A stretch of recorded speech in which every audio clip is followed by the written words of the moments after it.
3:05 de la madrugada, buenas noches, en vivo y en directo comenzamos una nueva edición especial, la segunda de Milenio 3.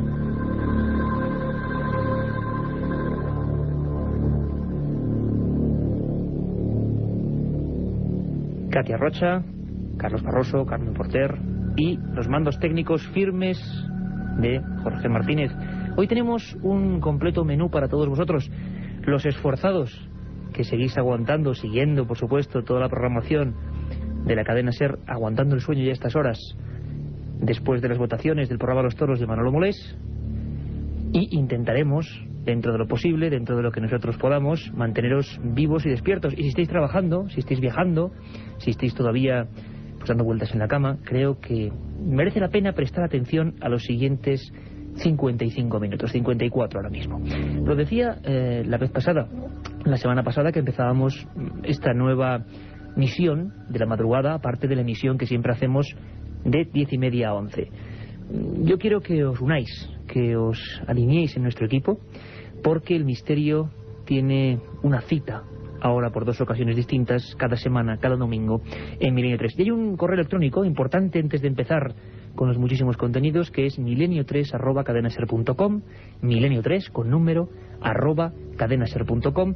Y hoy mismo, si queréis, si estáis ahí con nosotros, contestaremos en la recta final a vuestras dudas, peticiones, y además recordad, entráis en un nuevo sorteo de libros, 5 libros de Alquimia, que va a ser nuestro libro elegido hoy, Editorial Edad, un libro maravilloso, 5 libros dispuestos ahí en la parrilla de salida de Milenio 3 para todos vosotros, los que nos escribáis a milenio3@cadenaser.com. Y al final, con Carmen Porter, no solo daremos los ganadores de la semana pasada, sino que incluso hablaremos de todas vuestras dudas, como he dicho, y de todos vuestros planteamientos, que son muy importantes aquí para el equipo de este programa. La edición anterior, la edición que va de la franja de 10:30 a 11, la dedicábamos a un solo asunto. Era suficientemente extraño, o al menos suficientemente actual, como para, prestarle nuestra atención. Nos íbamos hasta Mallorca. Allí, campeones del mundo de pesca submarina, personas que trabajan en los institutos de investigación del Mediterráneo, todo el mundo estaba, la palabra sería soliviantado, a mí me gusta mucho esa palabra, pero podría ser. Había inquietud porque unos sonidos misteriosos desde el fondo del mar estaban sembrando todo tipo de hipótesis. La explicación cero, todavía nadie tiene explicación. Incluso hablábamos de sonidos en España que en los años 70 personas civiles, uno de ellos un sacerdote o un seminarista de Logroño y otro una familia pues muy humilde de Bilbao, habían logrado grabar viendo fenómenos ovni. Y los emitíamos esta noche, poco después de Carrusel Deportivo. Y desde luego el mail, el correo electrónico ha echado a arder. Cada uno escuchabais una cosa con los sonidos de Mallorca. Igual los hemos puesto aquí por primera vez. Algo ocurre, algo extraño está pasando y quizás estemos cerca de comprender la verdad. Los especialistas que entrevistábamos hacia las 10:30, Pedro Amorós, Chema Font y las personas que de una forma u otra han vivido esos sucesos, hablaban de que quizás era algo natural o algo clandestino. Cuidado con esa palabra, la palabra clandestino. Vamos a hablar también de cosas que a veces oficialmente no existen, pero están ahí.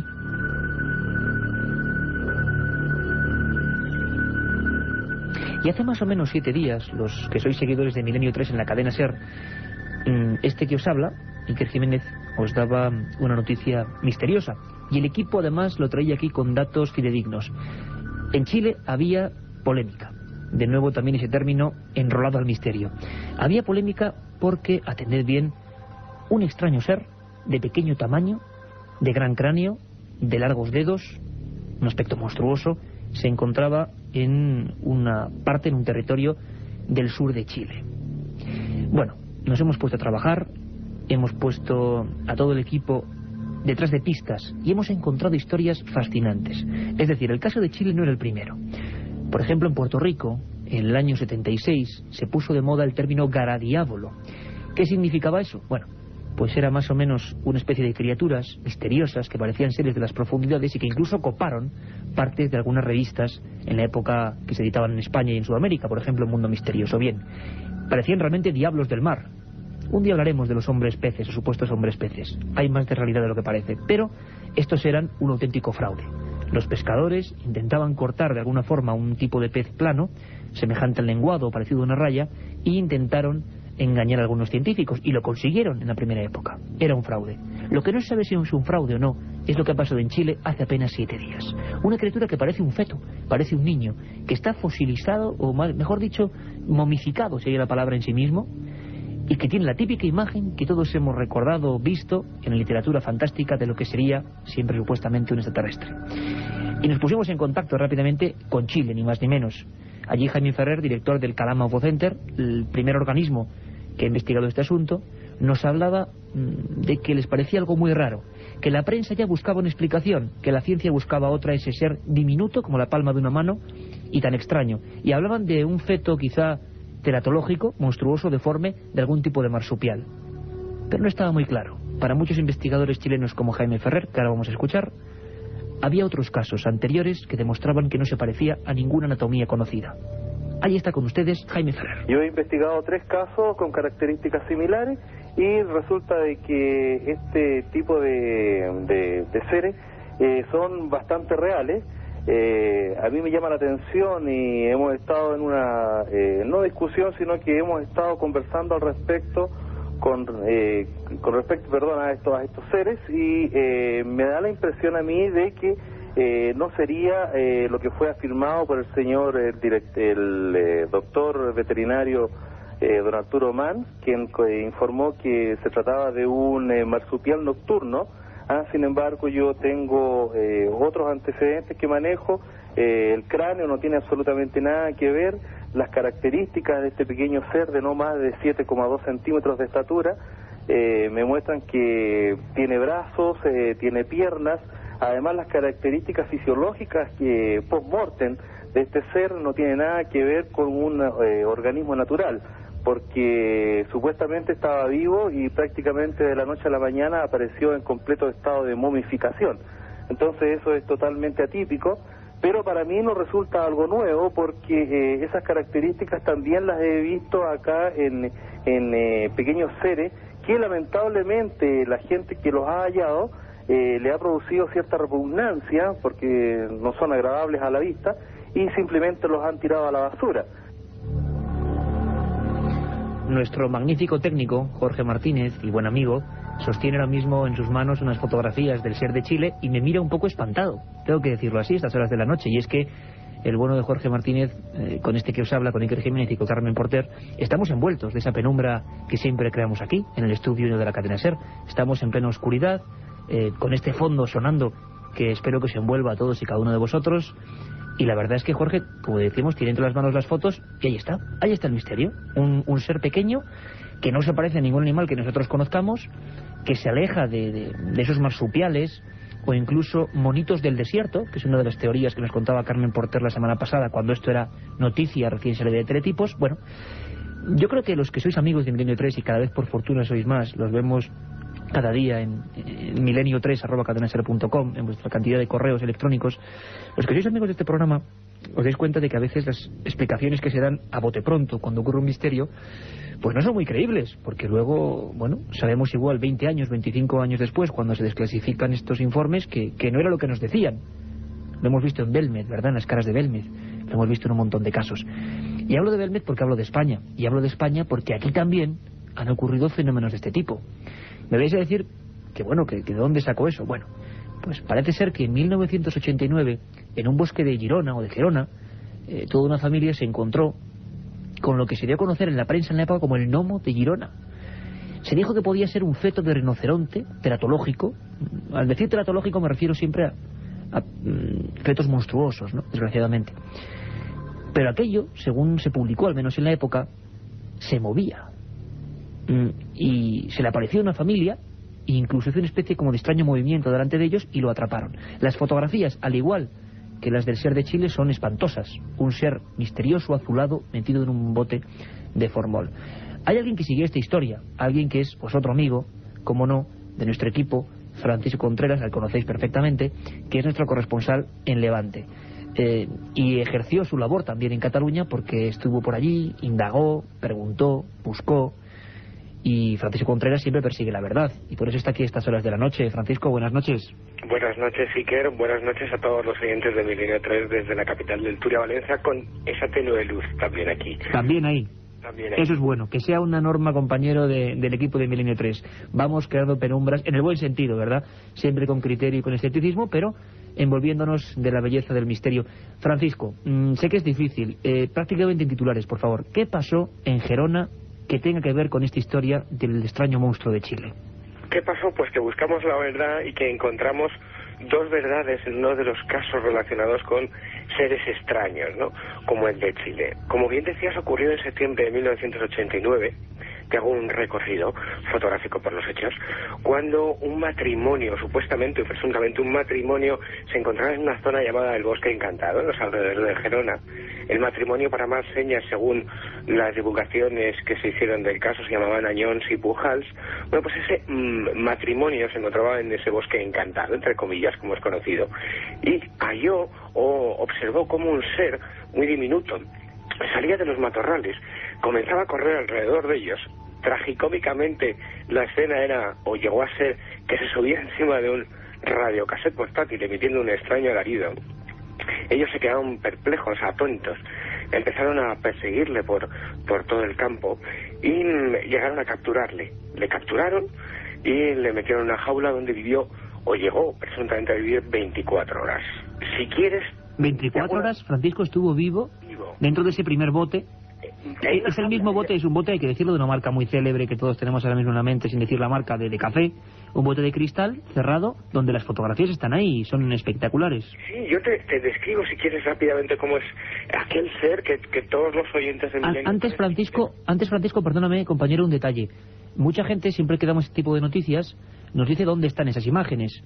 Y yo, desde luego, os encomiendo a la página web www.ikerjimenez.com. También podéis acceder a través de www.milenio3.net, ikerjimenez.com o www.milenio3.net, y ahí vais a ver un artículo de Francisco Contreras Gil con las fotografías de ese ser, las fotografías del gnomo de Girona en toda su expresión, esplendor del término. Unas fotografías impactantes que están ahí, un ser metido en una especie de líquido, de formol, y que es impresionante. Francisco, espera un segundito porque volvemos en un momento. Aparte de gozosos, dolorosos, gloriosos, los misterios de la Iglesia son sorprendentes e inexplicables. La periodista Carmen Porter te ayuda a desvelarlos en Misterios de la Iglesia, una obra que saca a la luz los episodios más impactantes del fenómeno religioso. Exorcismos, apariciones, cuerpos incorruptos, estigmas. Misterios de la Iglesia, de Carmen Porter, publicado por Editorial Edad. La otra realidad. Milenio 3, en la cadena SER. En esta semioscuridad del estudio 1 central de la cadena SER en Madrid, en conexión con Valencia, con nuestro corresponsal Francisco Contreras, seguimos hablando de ese gnomo de Girona. No ha sido el único caso, aumentábamos lo de los garabiábolos, y también incluso, año 78, Playa Arendira, en Puerto Rico, una especie de tronco extraño que parecía, sinceramente, el de un extraterrestre, que al final tampoco subimos nada, los informes y el objeto se perdieron. Algo pasó en Gerona también así. Parecía que era un tipo de tiburón muy extraño, pero nunca lo pudimos saber. A veces estas muestras, estos seres, acaban perdiéndose. En Chile están las fotos en todos los periódicos de Chile. Seguimos hablando, Francisco, del retrato robot de esa figura misteriosa a la que se le denominó, incluso gnomo. Fue llamado el gnomo de Girona. Todos los oyentes hay que recordar que pueden ver esas fotos del gnomo de Girona, del duende entre comillas de Girona, en ikerjimenez.com. Te hago la descripción. Medía alrededor de 12 centímetros, tenía un color, en principio cuando estaba vivo, azulado, y luego, según los supuestos testimonios, pasó a una tonalidad amarilla, y tenía una especie de protuberancia en la cabeza y los ojos de un color rojo. La verdad es que las fotos son espectaculares, y el caso Montesía fue divulgado por multitud de medios de comunicación, tanto especializados como no especializados, y ahora lo podemos encontrar en enciclopedias temáticas dedicadas a lo insólito. Un caso además bien divulgado y presuntamente investigado por dos personas que fueron Ángel Gordon y Sebastián Darbo. Claro, con todos estos antecedentes, uno ejerce de periodista y cataloga ese caso como archivo en su archivo, como investigación pendiente, y se pone manos a la obra, y hace unos años tuve la posibilidad de dedicarme por entero a ello. Tenía todos los antecedentes o todos los ingredientes para tener uno de los grandes casos, como ya ocurrió, como bien decías, y que salieron a la luz pública en revistas tan fantásticas y geniales como Mundo Desconocido, que dirigía Andreas Faber-Kaiser. Bueno, encontramos la verdad, o encontramos dos verdades. Por un lado, encontramos a los autores del descubrimiento, los verdaderos autores de encontrarse a aquel ser que se llamaba Manuel Tello y a su hija Cecilia Tello, que eran de Gerona, y nos daban la primera verdad, que nada de lo que se nos había contado era verdad. Nada.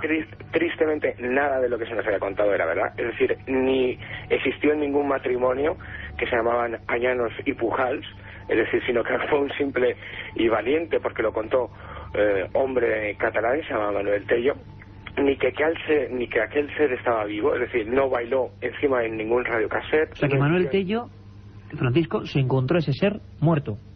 Se encontró muerto, iba paseando en los alrededores de su casa, se encontró este ser de 12 centímetros con una protuberancia en la cabeza, ojos de un color rojo y amarillo, esto sí es cierto, se lo encontró muerto, tirado en un camino. Sí, lo que es evidente, Francisco, es que el ser está ahí y es espectacular. Efectivamente, y ahora te cuento cómo fue verdaderamente la historia, una historia tragicómica, te diría yo, porque él se encuentra aquel caso teratológico o feto extraño, que luego daremos algunos apuntes, lo guarda en un bote de Nescafé, lo lleva a la farmacia de su localidad, que vamos a guardar en anonimato, y a los 2 días se presentan algunos investigadores para recogerlo, y es a partir de ese momento en el que lo recogen estos investigadores y divulgadores del misterio cuando salta el boom. Pero ni estaba vivo, ni emitía alaridos, ni nada de nada. Lo que sí es cierto es que era un enigma, y fíjate, yo tengo aquí un informe emitido por el doctor Luis Linares de Mula, ya fallecido, que hablaba sobre, que pudo analizar algo sobre el duende de Girona. Te lo leo rápidamente. La extraña conformación de este animal, afirmaba el doctor Linares de Mula, puede ser debida a 2 causas. Por un lado, que sea un ser monstruoso, es decir, un caso teratológico en el que se desarrollan los tejidos, los órganos, los miembros de forma normal, dando lugar a representaciones monstruosas, o también puede deberse al hallazgo de un ser primitivo que se hubiera conservado en una zona lo suficientemente fría para que vivieran los tejidos, la carne, las vísceras, y en este caso se trataría de un animal desconocido para la ciencia actual y que nos puede parecer monstruoso por desconocimiento. Por desconocimiento. Está claro que encontramos 2 verdades. Pero una cosa, Francisco, importante, que ahora mismo la gente se está preguntando, y para finalizar, ¿qué ocurrió? Es decir, tenemos un ser que es evidente que estaba ahí. ¿Qué pasó con ese ser? ¿Por qué no sabemos más de él? ¿Qué ha ocurrido con él? Se ha convertido en otro expediente X, en otro enigma sin resolver, porque nadie sabe dónde está. Lo único que quedan son las fotografías, esas fotografías que todos los oyentes de Milenio 3 pueden ver en ikerjimenez.com, y esas fotografías las he llevado a la Universidad de Valencia, he consultado por algunos zoólogos, y todos apuntan, o todos tienen la misma opinión, que se trata de un caso teratológico. No pueden apuntar más detalles porque no tenemos al ser o al gnomo de Girona, entre comillas, para analizarlo, y nadie a día de hoy sabe dónde está.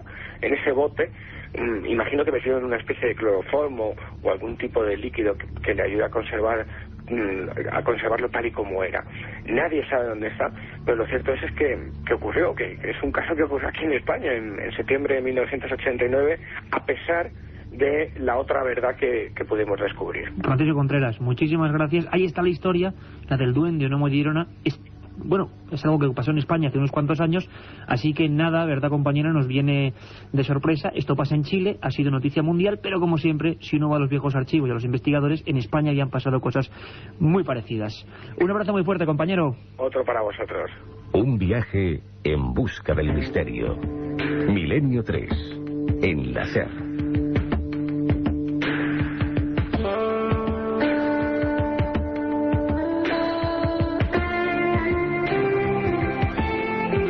Y siempre decimos en estas segundas ediciones de Milenio 3 que cada día es especial, cada día es un archivo concreto en el disco duro del tiempo, de la historia. ¿Qué ocurrió? Carmen Porter, buenas noches, bienvenida a este estudio de nuevo. Buenas madrugadas, Iker. Buenas madrugadas, tienes toda la razón.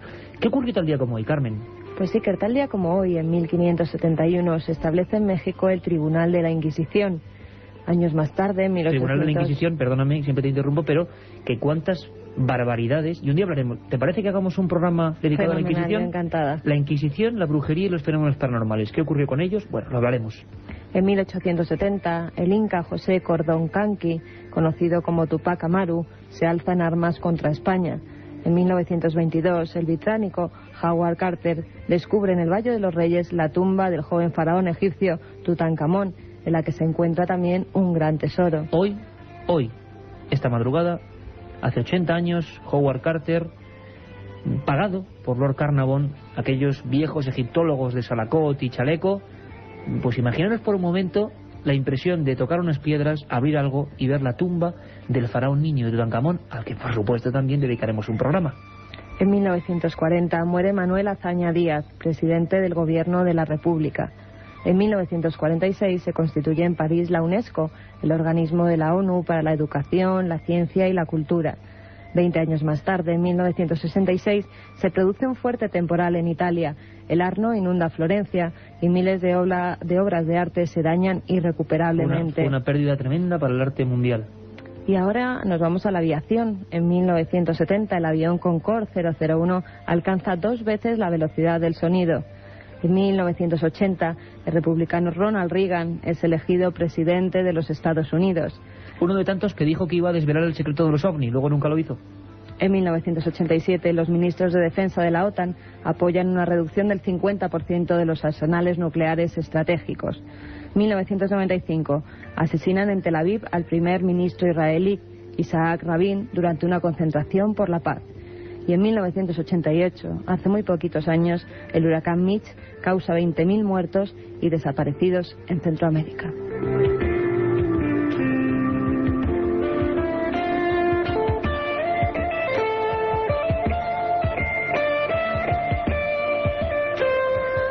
Todo eso, bueno, pasaron miles de cosas más, ¿no? El universo siempre es presente, el futuro ya ha pasado, perdón, el pasado ya ha pasado, el futuro está por venir. Y un 4 de noviembre, como hoy, la historia se marcó con este tipo de pinceladas. milenio3@cadenaser.com. Yo espero que estéis con todo este equipo, con Milenio 3, con Katia Rocha, Carlos Barroso, Carmen Porter, Jorge Martínez a los mandos técnicos y este que os habla Iker Jiménez, porque somos un equipo que quiere llevaros el misterio, toda la esencia del misterio. Y muchos os preguntabais por una película. ¿Os acordáis? La semana pasada, Drácula, Nosferatu, y yo os dije, bueno, os planteo un reto. Nosferatu, bien. ¿Alguien se acuerda? Bueno, si lo hemos visto todos nos acordamos de algunas escenas, ¿verdad? Que el vampiro calvo, con 2 dientes, garras larguísimas. Pero ¿quién encarnaba ese vampiro? ¿Qué fue de ese hombre? Es la historia de nuestra galería de herejes de hoy.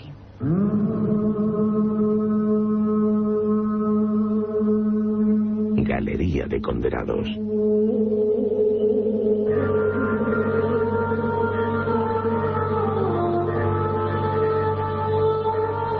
Hay escenas del celuloide que nunca podrán ser olvidadas. Aunque sea mucho el tiempo transcurrido, continúan presentes en lo más profundo de nuestra memoria. En una de ellas, rodada hace ya 80 años, apareció un ataúd viejo, abandonado, en las bodegas de un barco. De su interior, como impulsado por un resorte, emergía un ser hierático, calvo, con 2 afilados incisivos y manos de garras largas y blanquecinas. En sus ojos sin párpados se reflejaba sed de sangre y de muerte. Las ratas huían de su lado. Era el conde Orlok, o lo que es lo mismo, Nosferatu, el no muerto.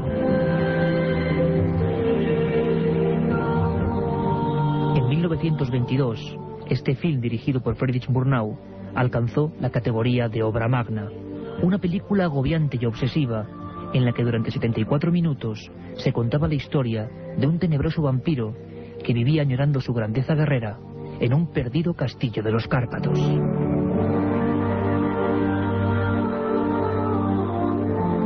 El espantoso aspecto del protagonista principal y sus extrañas maneras hicieron creer al propio reparto que Maces Schreck, el extraño actor, era un auténtico bebedor de sangre.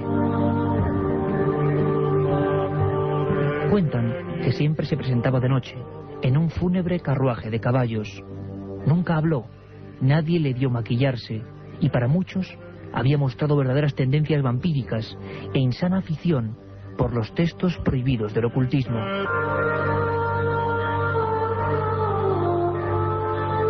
Florence, la esposa de Bram Stoker, autor de la novela Drácula, quiso acabar con aquel film, argumentando 2 poderosas razones. La primera es que aquello era una copia de la trama ideada por su marido años atrás, y la segunda es que el tenebroso aspecto del conde Orlok provocaba pánico y desagrado, nada que ver con la estética de la creación del verdadero escritor. La censura quemó casi todas las copias y la pira ardió en los platós de la compañía UFA. Se empezaba así a poner fin a la carrera de aquel misterioso personaje. Además, las macabras escenas de muerte protagonizadas por Max Schreck, cuyo apellido en alemán significa terror o miedo, fueron suprimidas de raíz de la única cinta que quedó salvaguardada para la historia. El público temeroso empezó a creer que Schreck era en verdad un ser maligno, y en las salas de proyección de Múnich, desde el día del estreno, se le insultaba y provocaba. Muchos incluso sacaban cruces para defenderse de su poder. De algunos carteles, Max desapareció, y su nombre, sin que aún sepamos por qué, fue sustituido por el de Burt Wolkoff. Deprimido y abandonado, el desconocido actor no volvió a protagonizar papeles principales. Solo actuó en películas mudas, en interpretaciones breves, casi escondiendo su tez amarga, llena de un rictus de odio que nunca le abandonó. En noviembre de 1936, Max Schreck, cuya vida sembró de leyendas aquellos años del cine alemán, falleció en extrañas circunstancias. Su mujer, Fanny Norman, pensaba que la alargada sombra del conde Orlok había acabado devorándole. Hoy han pasado 80 años desde el estreno de Nosferatu y se la considera una de las grandes obras inmortales del cine. Sin embargo, para el pobre Max Schreck, aquello fue el inicio de una auténtica pesadilla.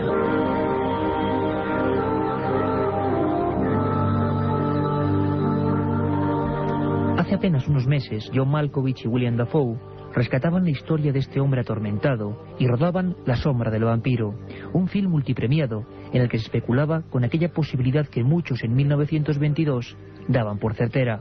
Max Schreck, aquel hombre de rostro terrorífico y pálido, de dientes afilados y garras huesudas y blancas, era en realidad un no muerto, o lo que es lo mismo, el Nosferatu.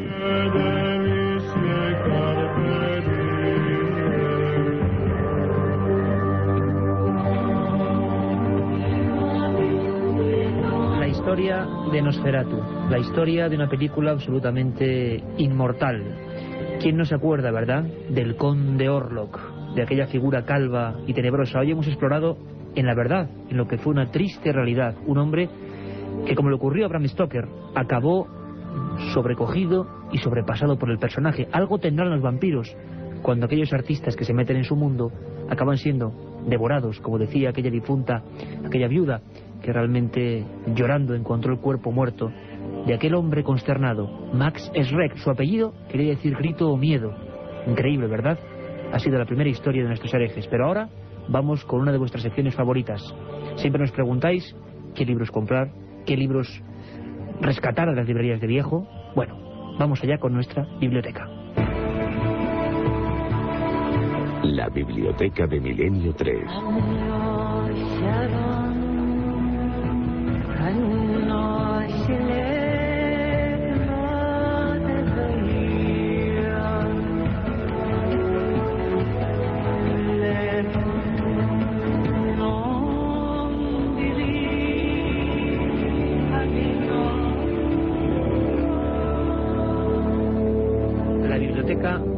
La biblioteca de Milenio 3.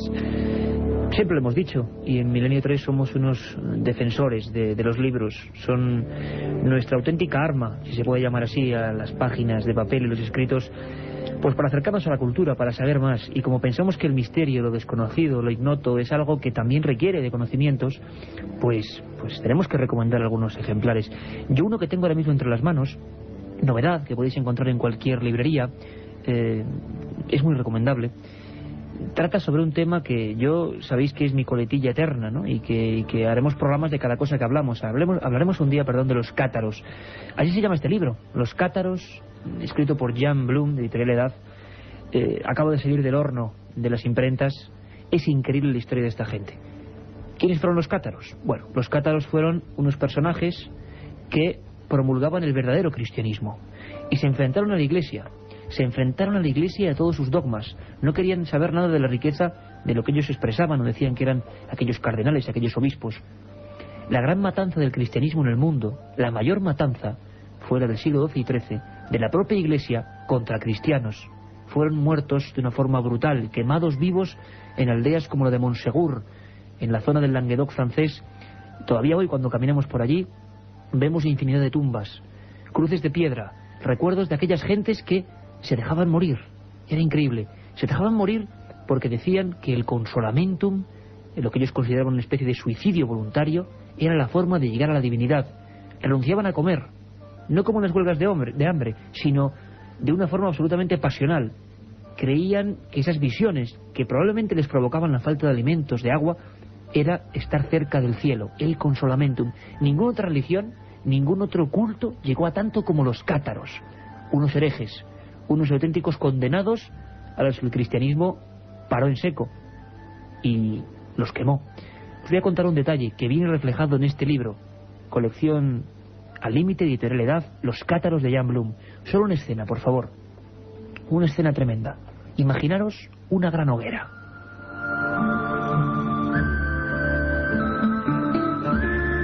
Esa hoguera se ha puesto en el año de 1212 en Montsegur.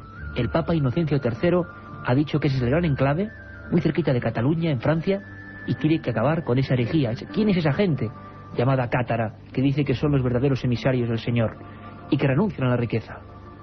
Cuando se puso la gran pira, las grandes llamas, cuando la noche de Montsegur se sobrecogía con aquel fuego, niños, mujeres y hombres se despojaron de sus ropas, quedaron desnudos y de motu propio empezaron a cantar, alzando los brazos al cielo, y se fueron metiendo en el fuego.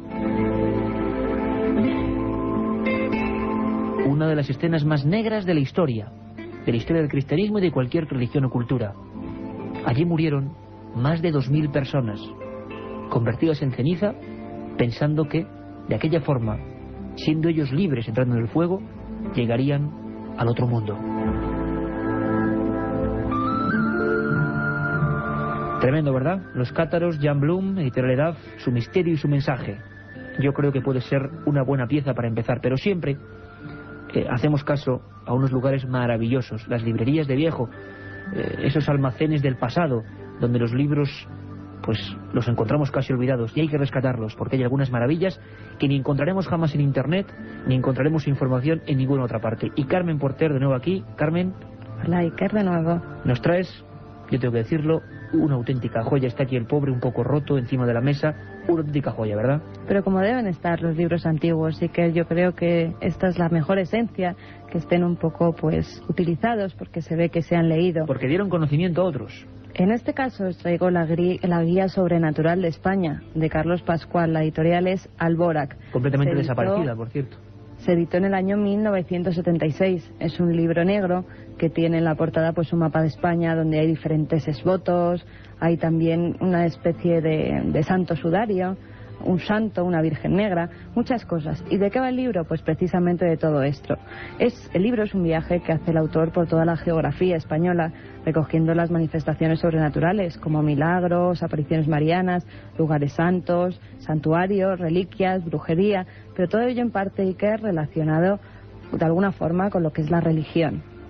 El autor siempre rescata una frase del autor que nos habla de su obra, porque él es el que mejor la conoce.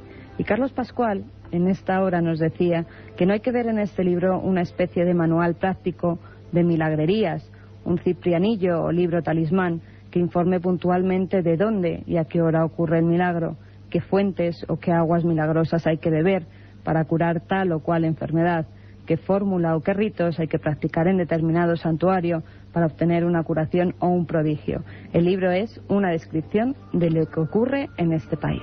Una descripción, así lo llamaba Carlos Pascual. Recomendamos, por lo tanto, vivamente, Carmen, esta guía sobrenatural de España de Alborac. Sobre todo porque es una buena guía de consulta. Yo tengo que decir que en muchas ocasiones he recurrido a ella porque cuenta cosas muy interesantes. Por ejemplo, nos habla de los misterios de la Catedral de Santiago de Compostela, de las ampollas de sangre que se licuan en determinada fecha, como la de San Pantaleón, cristos a los que les crece el pelo o las uñas, como es el caso del de Orense, de las brujas de Zugarramundi, donde se cuenta la tradición que entraban por la noche y se encontraban en una cueva con el macho cabrío, también de los endemoniados de La Balma en Valencia, que tú bien conoces, y desapariciones misteriosas, como la de la niña de Teba, en Málaga. También quería terminar con otra frase de un sociólogo muy conocido, Amado de Miguel. Sobre el libro nos dice: este es un libro sin género literario conocido, una mezcla de investigación antropológica, de recuerdo, de andanzas esotéricas y de álbum icónico. Este libro hubiera sido quemado por la Inquisición cuando existía.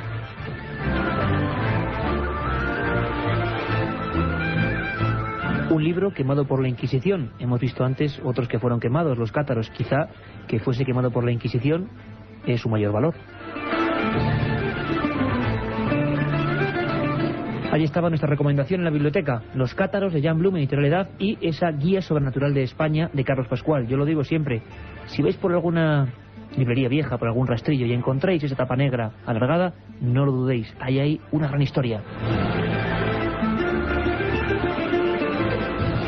Nos preguntabais muchos al correo electrónico a milenio3@cadenaser.com aquello de las leyendas urbanas, ¿verdad? Serendipias, leyendas urbanas, cosas que nos creemos pero que no son verdad, o son verdad y no nos las creemos. Bueno, hay un montón de historias que son los modernos mitos, es decir, cosas que se han pasado de uno a otro, de generación en generación, que están surgiendo mucho también con internet, y que siempre es un amigo de un amigo el que la escuchó. ¿Os suena, verdad? ¿Os suena la autoestopista fantasma? ¿Os suena esa prostituta que se acuesta con un cliente y que cuando se marcha el hombre dormido se despierta y le falta un riñón? ¿Os suena esa mujer perversa también de malas artes? Las mujeres, desgraciadamente, muchas veces son protagonistas de la leyenda urbana, que de repente engatusa a alguien y cuando ese se levanta en el espejo con un pintalabios pone bienvenido al mundo del SIDA. Bueno, la mayoría de estas historias que nos creemos ya reales, pero que luego no hay datos concretos de a quién le pasó, a quién le ocurrió, son leyendas urbanas. Una historia tan apasionante y por la que tanto nos preguntáis que vamos a dedicarle una sección. Es la leyenda urbana de cada semana que nos va a ir contando Katia Rocha.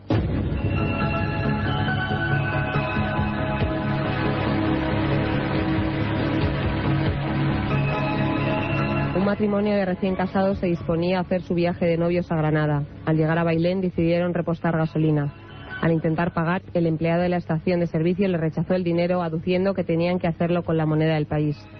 Asombrados por estas palabras, preguntaron en qué lugar se encontraban. En Santiago de Chile, le respondió el señor. Desconcierto total. Recordaban cómo al superar Despeñaperro se vieron envueltos en una extraña niebla, por otra parte bastante frecuente a esas alturas del puerto. A consecuencia, tuvieron que ser internados durante una temporada en una clínica aquejados de un fuerte shock nervioso. En la Embajada de España en Santiago de Chile se encontraba precintado el automóvil.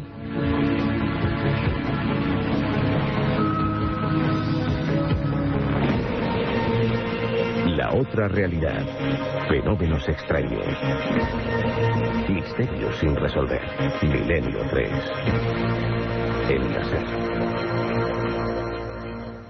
Una circunferencia de 1 metro. Me llegó a cegar los ojos y quedé casi inconsciente. Sobre el fenómeno ovni no existe término medio. O crees o no crees. En ambos casos el libro Encuentros de Iker Jiménez resulta apasionante. Encuentros, la obra más completa sobre ovnis en España, desvela más de 300 casos y casi 400 fotografías. Y además incluye un CD con 80 minutos de reveladores testimonios. Encuentros de Iker Jiménez, publicado por Editorial EDAF. La otra realidad. Fenómenos extraños. Misterios sin resolver. Milenio 3. En la SER.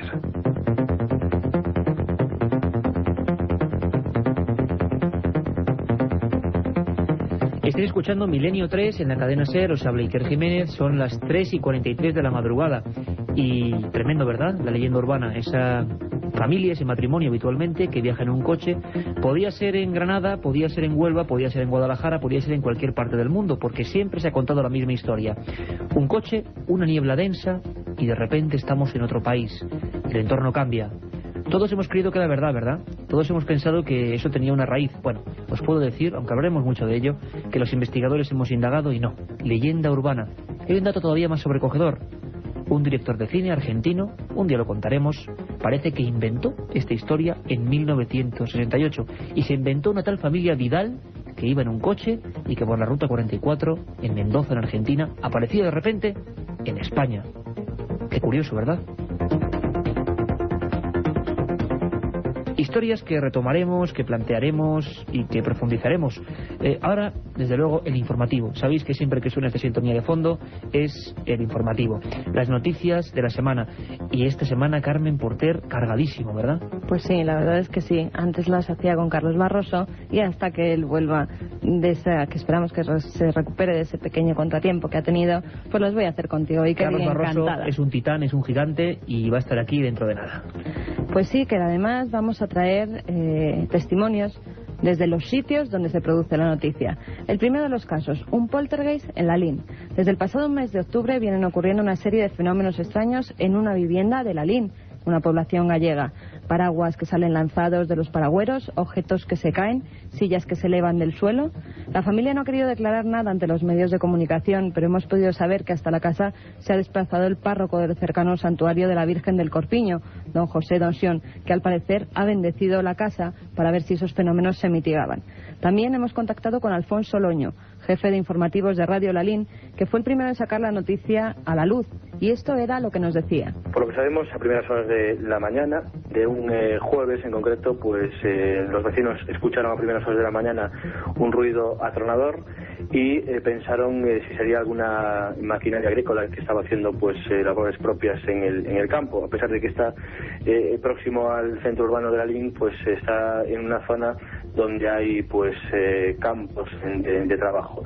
Entonces lo que se empezó a valorar en un principio es que pues eso, se trataban de ruidos extraños, hasta que finalmente a través de la propia familia se conoció que lo que pasaba en esta vivienda, una vivienda construida hace aproximadamente pues unos 30 años, y lo que se producía pues según los vecinos, la caída de macetas, incluso dentro de la vivienda rotura de vidrios, y también que las sillas incluso se llegaban a elevar literalmente del suelo. Como decimos, los propios propietarios de la vivienda en ningún caso quisieron hacer declaraciones, y los vecinos también de alguna forma pues tampoco quisieron hacer declaraciones. Parece ser que es habitual en estos casos que se produzca esta cerrazón, tanto por parte de los propios vecinos, que parece ser que en algún caso algunos de ellos sí pudieron presenciar estos fenómenos paranormales. El jefe de Radio Lalín, que nos hablaba de fenómenos paranormales, como decía Carmen Porter, tendremos siempre en las declaraciones de las personas que viven el misterio, y había cierto temor. No es infrecuente que un sacerdote sea la primera persona que acude a este tipo de casos. Yo recuerdo ahora mismo en Concejo de Caso, en Asturias, una historia terrible, en la que una familia que vivía al lado del cementerio empezó una familia muy humilde, prácticamente la casa era una cueva, empezaba a moverse todo. Y el descubrimiento fue tremendo, porque uno de los movimientos que había, que parecían temblores, que solo se centraban en esa casa, las tumbas antiguas del Camposanto empezaron a entrar por la cocina, por el suelo de la cocina. Algo increíble, y que ha pasado en otros lugares. Lo increíble, como os decía, es que un sacerdote, siglo XXI, pues bueno, va a un lugar para intentar, como él pueda, hacer frente a ese fenómeno. Y el sacerdote decía que, por favor, la familia no contase nada a nadie. Por eso la familia no ha querido hablar con nadie. Pero es imposible que si hay una noticia del misterio, Milenio 3 no lo sepa. Esto es lo que nos contaban en torno al sacerdote. Este párroco, lo que en un principio parece que incluso le reprochó precisamente a los propietarios de la vivienda, es que dijesen lo que había pasado. Es decir, que les recomendaba que esas cosas, pues parece ser que suceden más habitualmente de lo que creemos, y que no deberían haberlo comentado. Lo que sí sabemos es que precisamente ese día, aproximadamente a primeras horas de la mañana, 8 o 9 de la mañana, los propietarios de la vivienda la abandonaron para buscar en estos casos, como siempre se busca. Hay una parte religiosa, la parte de las creencias es muy importante, y buscaban precisamente pues los consejos o incluso la mediación del sacerdote. Pues todos los amigos de Milenio 3 sabéis que bueno, que parece que no es armonías del medievo lo que están ocurriendo, que es el siglo XXI, y que todavía la Iglesia tiene mucho que decir. Volveremos a dedicar programas a la Iglesia y lo paranormal. La Iglesia también tiene que ver, estaba un poco, yo creo que no asustada, pero un poco a la expectativa con aquella noticia de la que hablábamos largo y tendido en aquel programa de la semana pasada, sobre la urna en la que aparece aquella inscripción terrible para muchos: aquí yace Jacobo Santiago, hijo de José, hermano de Jesús. Se ha montado una trifulca tremenda. Será la primera referencia histórica de Jesús. Era el hermano directo de la que nos hablan algunos textos prohibidos de la Iglesia que tenía Jesús de Nazaret. Bueno, lo que ocurre es que encima ahora, con toda esa atención mundial, algo pasa con esa caja, con ese osario. Carmen, ¿qué ha pasado? Pues sí, el osario de Jacobo, una arca de unos 50 centímetros de largo, que según algunos expertos contenía los restos de un hermano de Jesús, fue trasladado a Canadá, más concretamente a Toronto, donde iba a ser expuesto desde el 16 de noviembre hasta el 29 de diciembre. Según ha asegurado el director del Museo Real de Ontario, William Torsell, en dicho viaje la reliquia sufrió algunos daños. Parece ser que se han abierto unas grietas aparte de las que ya tenía y que van a ser restauradas en estos días, ya que ponen en peligro su estabilidad. Por otra parte, científicos del Instituto Geológico de Israel han corroborado que la piedra con la que está hecha la caja procede de una cantera próxima al Monte de los Olivos, que data de hace 20 siglos y que muestra una pátina consistente con haber pasado 20 siglos en una cueva. Una caja con unos huesos que ya convertidos en polvo no están, una inscripción que habla del hermano de Jesús, expertos de la Sorbona que dicen que es real, bueno, cantera próxima al Monte de los Olivos, año 63 después de Cristo. Quizá estamos ante la primera prueba, parece mentira, de uno de los personajes más fascinantes, más increíbles y más inquietantes a veces, porque se sabe muy poco de él a nivel científico, llamado Jesús de Nazaret. Parece que la noticia va a dar mucho que hablar. Y Carmen, una casa misteriosa que atrae a los rayos. ¿Cómo es posible esto? Pues sí, en Sofía, una localidad búlgara, la vivienda del campesino Zekir Cholakov ha sido alcanzada en 5 ocasiones por un rayo. Ya es casualidad, Iker. La última vez fue el pasado 28 de octubre. Los vecinos creen que seguramente cerca de la casa se enterró hace siglos algún tesoro de gran valor. Otros hablan de la existencia de un yacimiento de metales. Lo cierto es que los rayos siempre han elegido esa casa o el establo y ni siquiera ha rozado las propiedades cercanas. Bueno, hay casos en la historia muy extraños de personas que atraen a los rayos. Hubo un estudio impresionante realizado en Inglaterra y en Francia sobre lo que llamaban pararrayos humanos, ni más ni menos. Es decir, personas que en más de una ocasión una de estas chispas del cielo le había caído y no lo había matado. Yo recuerdo en la zona extremeña de las Urdes, de la que tanto quiero y donde tanto misterio hay, que hay algunos pastores a los que le había caído más de un rayo. Y aquellos que sobreviven a la caída de un rayo son, digamos, considerados. Curiosamente, muchos de ellos eran curanderos, sabían del mundo de la brujería, eran personas un poco especiales. Y personas especiales, curanderos, brujos, druidas, parece ser que se juntaban en clanes megalíticos, en lugares marcados con gigantescas piedras, como es el caso del famoso Stonehenge en Gran Bretaña. Y al parecer, nos cuentan Carmen desde Italia, que se acaba de descubrir un yacimiento de similares características tan importante. Pues sí, que nos vamos hasta Italia. Allí se han descubierto unos restos prehistóricos que recuerdan a Stonehenge, el famoso monumento que se levanta en la llanura de Salisbury, al sur de Gran Bretaña. Los estudiosos creen que es todavía más antiguo que este y han afirmado que puede pertenecer al periodo neolítico. Desde Italia nos informa el corresponsal de la cadena SER, Joan Solés. De estas columnas y bloques de granito, en parte muy dañadas por los terremotos descubiertas en el sur de Italia, hemos hablado por teléfono con el relator del informe sobre las mismas, el profesor de Geología Aplicada de la Universidad de Calabria, Alessandro Guerricchio. Questi resti, per la successione con i quali sono dislocati nel territorio, estos restos, por la sucesión en la que aparecen en el territorio, delimitarían una región, nos ha dicho. Delimitino un territorio, strutture che al momento son una treintena de estructuras halladas en una amplia zona boscosa. Queste pietre, queste strutture megalitiche. En su origen, estas piedras megalíticas, ciclópeas, quedaban fuera del bosque. Hemos encontrado los pilares, pero no los arcos, que seguramente cedieron, se rompieron y se han perdido. Come geologo devo dirle che penserei a una data de 5.000-6.000 años. Como geólogo creo que tienen una antigüedad de 5 o 6.000 años, es decir, 4 o 5.000 años antes de Cristo.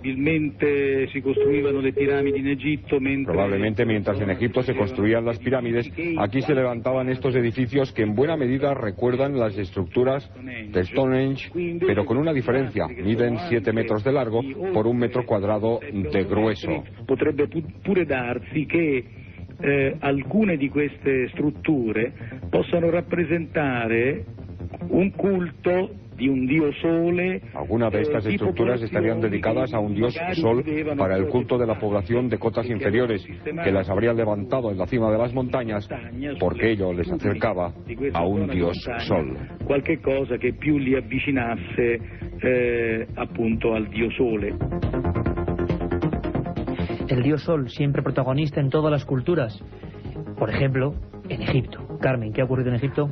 Pues Egipto intentará desvelar de nuevo el misterio de las puertas de la pirámide. Un equipo de arqueólogos escalará en diciembre la pirámide de Keops para buscar indicios sobre la finalidad de las misteriosas puertas que bloquean dos estrechos túneles.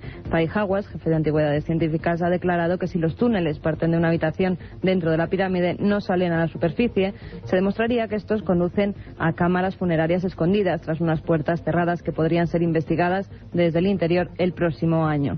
Según el experto, la segunda puerta hallada el pasado mes de septiembre es como una pantalla que esconde algo, porque si uno la mira tiene grietas.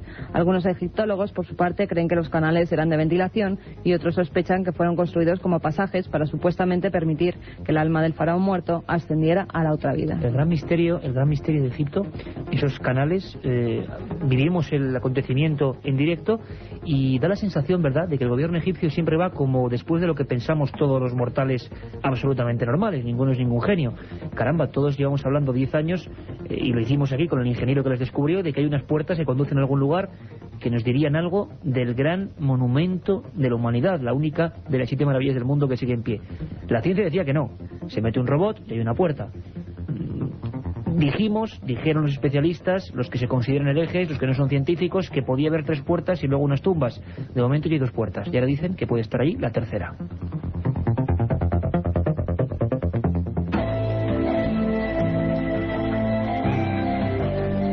Y es que uno se queda un poco, pues patidifuso cuando se da cuenta de que la ciencia, pues luego va afirmando lo que muchos exploradores y aventureros y gente, pues de Milenio 3, ¿no?, en el estilo de Milenio 3 y de toda la gente que busca, afirmaban. Con esta sintonía que nos pone don Jorge Martínez, pues enfilamos el final con los mails. Como siempre, los mails, Carmen Porter. Pues sí, que nos han llegado a milenio3 con número @cadenaser.com. Milenio3 con número @cadenaser.com. Y gracias, ¿verdad?, a todos los que durante el trayecto del programa nos han estado enviando sus sugerencias como estas, Carmen. Por supuesto, además que todas las recogemos, también las del contestador. Que vuelvo a dar el número de teléfono, es 91532-4532. 91532-4532. Empecemos con Juan Martín Copé de Mongues. Nos dice que si podríamos hablar de un antiguo caso ocurrido en Argentina hace aproximadamente 30 años en la carretera de Chacomús a Maipú, en Buenos Aires, en la que una pareja ocupante de un turismo pernoctó allí y amaneció cerca de la Ciudad de México. ¿Qué hablábamos, verdad? Esos casos de personas que dentro de un coche se han metido en una niebla y han aparecido en otro país. Bien, leyenda urbana, es decir, mentiras, mitos que se han perpetrado y creemos ciertos, como tantos otros. Esa leyenda, Carmen, incluso se contaba en el metro de Lima, aquí en Madrid. Unos obreros fueron a hacer unas obras y aparecieron, ¿dónde? En Lima, pero en Perú. Y mucha gente lo creyó y 2 periódicos lo publicaron, que había ese rumor. Es decir, es fascinante porque es el misterio de los mitos, historias que creímos verdaderas y que son falsas, que han empezado pues por un rumor. Y ahora nos vamos al caso Roswell Iker. Miguel nos dice que si le podemos aclarar si es cierto o no que existe un vídeo sobre una autopsia extraterrestre. Sí, es cierto, el vídeo existe, salió en el año 1995, gran parte de la difusión de ese vídeo pues fue gracias a nuestro compañero Javier Sierra. Aparece una especie de ser, yo creo que es un muñeco, personalmente, la mayoría de investigadores serios piensan que es un muñeco, cosa que no invalida el misterio de ese caso llamado Roswell en el desierto en 1947, donde efectivamente la Fuerza Aérea Norteamericana recogió algo. La pregunta de siempre, ¿qué era ese algo? Este oyente no nos pregunta nada, pero nos da sus felicitaciones. Raúl Jiménez Cara nos dice: hola queridos amigos, Iker, Carmen, Carlos y Katia. Cada domingo que pasa estoy más enganchado a vuestro programa y eso que al día siguiente tengo que ir a clase. Estudio periodismo, pero me pasa lo que a todo oyente de tu programa. No me puedo ir a dormir sin oírlo y si lo hago al día siguiente es como si me faltara algo. Seguro que tú lo comprendes. No estoy aquí para pedirte que hables de un tema en particular, sino que por favor sigáis siendo vosotros. No os traicionéis, gracias a vosotros las noches solitarias se hacen menos oscuras. Pues amigo Raúl Jiménez es, ¿no? ¿Sí? Puedo decir que no es familia mía, ¿eh? Yo soy Iker Jiménez, pero no es familia mía. Hay una cosa muy bonita, seguir así, no os traicionéis, no. Desde luego nosotros no vamos a hacer el payaso por la tele, nosotros no vamos a hablar de estos temas riéndonos de ellos. Vamos a intentar seguir con seriedad, seguir con rigor, pues hacer lo que sabemos hacer, porque es nuestra profesión, nuestra pasión y nuestra carrera, que es el periodismo, y hacerlo con todos los datos que hemos hecho hoy. Gracias a vosotros, y os decimos lo que Raúl: no nos falléis, no nos traicionéis, y seguir en la cadena SER a las 10:30 y a las 3, Milenio 3. Un abrazo para todos. La otra realidad, Milenio 3, en la cadena SER.